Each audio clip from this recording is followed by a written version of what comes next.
निर्धारित श्रृंखला से मौत आई। अगर किसी को देश हित में सच सुनना पसंद नहीं है तो कृपया करके उनके लिए हमारी वीडियो नहीं।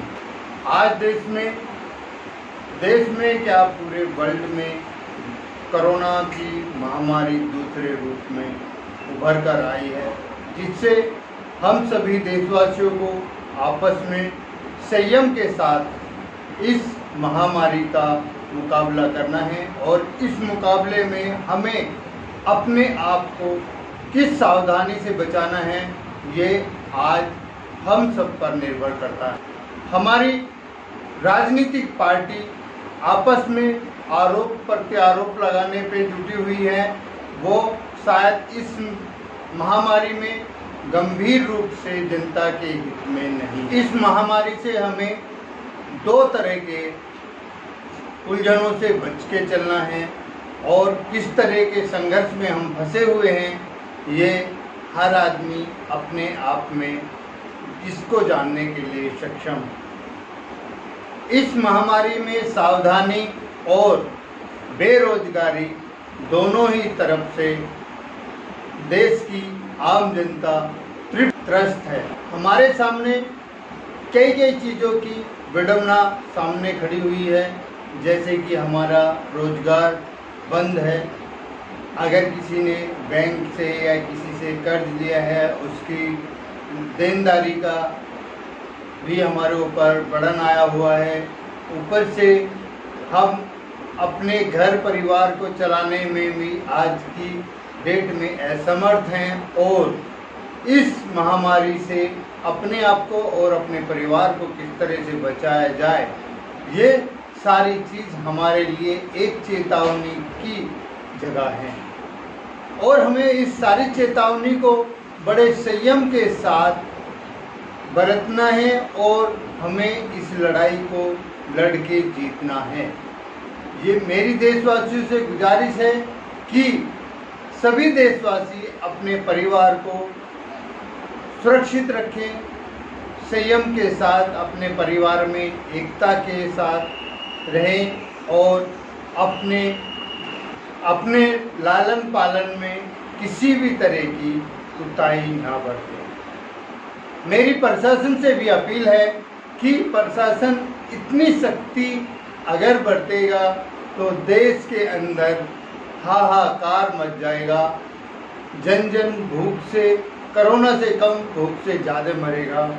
जब लोगों के पास रोजगार ही नहीं रहेगा तो वो अपने परिवार का, अपने घर का या अपना पेट कैसे पालेगा। दिल्ली के मुख्यमंत्री केजरीवाल ने कॉन्फ्रेंस मीटिंग का तोड़ा प्रोटोकॉल, जो देश के लिए एक घातक शत्रु की तरह है और केजरीवाल इस तरह की कई गलतियां कर चुका है, लेकिन हमारे जनता जनार्दन का चुना हुआ केजरीवाल देश में सिर्फ देश के गद्दारों की तरह काम कर रहा है। ये देश की जनता को ही सोचना होगा कि केजरीवाल की इस गलती की जनता उसे क्या सजा देगी। पश्चिम बंगाल में 6 चरण के चुनाव हो चुके हैं और 7वें चरण के चुनाव के लिए नरेंद्र मोदी जी ने, हमारे देश के प्रधानमंत्री ने रोक लगा दी है। जब तक इस महामारी का कुछ निर्णय नहीं निकलेगा तब तक 7वें चरण के इलेक्शन नहीं होंगे। पश्चिम बंगाल वैसे बीजेपी के खाते में आने की उम्मीद है, लेकिन अभी 7वें चरण के इलेक्शन होने के बाद, वोटिंग की गिनती होने के बाद उसका रिजल्ट का पता चलेगा।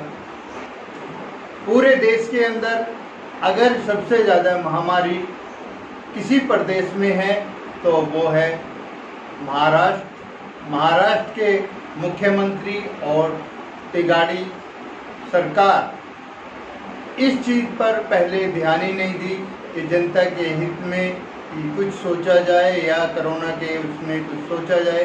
वो तो अपने घोटालों में इतनी लिप्त रही कि घोटाला कहाँ से हो और किसकी मृत्यु करके, किसका मर्डर करके घोटाले को अंजाम दिया जाए, वो इसी उसमें उधेड़-बुन में लगी रही, जिस कारण कोरोना का विस्फोट हुआ और आज जनता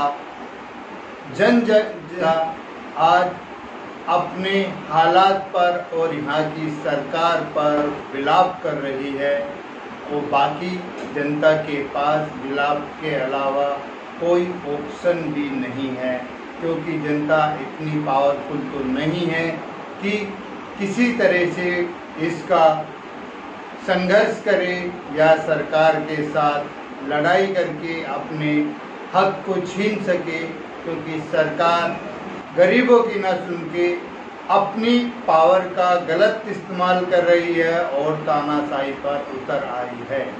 इसीलिए जनता को ही संयम से काम लेना होगा और इस महामारी से बड़े धैर्य के साथ निकलना होगा। इसी के साथ देश की सच्चाई के लिए हमारा लक्ष्य है देश के साथ जीना, देश के साथ मरना। अगर आपको हमारी वीडियो पसंद आई हो तो लाइक करें, शेयर करें, सब्सक्राइब करें और बेल आइकन जरूर दबाएं।